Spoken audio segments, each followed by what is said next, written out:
ang nag-deliver papunta sa bahay nila Pangulong Bongbong Marcos at Speaker Martin Romualdez mag-insert o magpasok ng 100 billion worth of projects sa BICAM. Sana po ay hindi nila ako mapatay bago ko mailabas ang lahat. Ginawa ko lang ang utos sa akin, pero ngayon, handa na akong harapin ang lahat.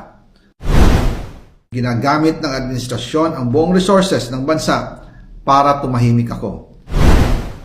That he will shoot me if I will talk. Gagamitin ako bilang panakipbutas sa kanilang kampanya laban sa korupsyon. Hindi na ako mananahimik, ilalabas ko ang lahat ng katotohanan. May resibo, may ebidensya, at may pangalan.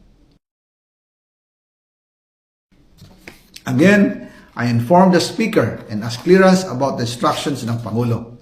At ang sabi niya, wala tayong magagawa. Kaya po nagtataka ako kung bakit sinasabi ni Pangulo na hindi niya makilala ang budget, samantalang lahat na binawas at dinagdag sa mga ahensya ng gobyerno ay humihingi ng approval sa kanya si Sec. Mina Pangandaman. Bago namin ginawa o tinapos ni Senator Chis Escudero during the BICAM. Sinabi pa ni Sec. Mina, everything is cleared with the President ang nag-deliver papunta sa bahay nila Pangulong Bongbong Marcos at Speaker Martin Romualdez mag-insert o magpasok ng 100 billion worth of projects sa BICAM. Sana po ay hindi nila ako mapatay bago ko mailabas ang lahat.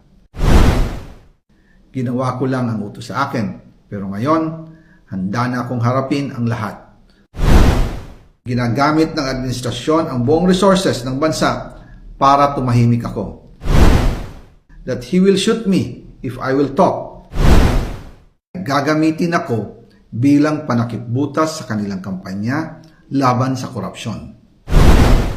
Hindi na ako mananahimik, ilalabas ko ang lahat ng katotohanan. May resibo, may ebidensya, at may pangalan. Again, I informed the Speaker and asked clearance about the instructions ng Pangulo. At ang sabi niya, wala tayong magagawa.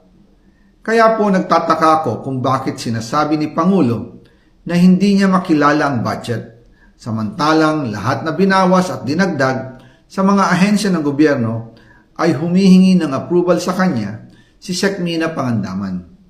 Bago namin ginawa o tinapos ni Senator Chis Escudero during the BICAM. Sinabi pa ni Sec. Mina, everything is clear.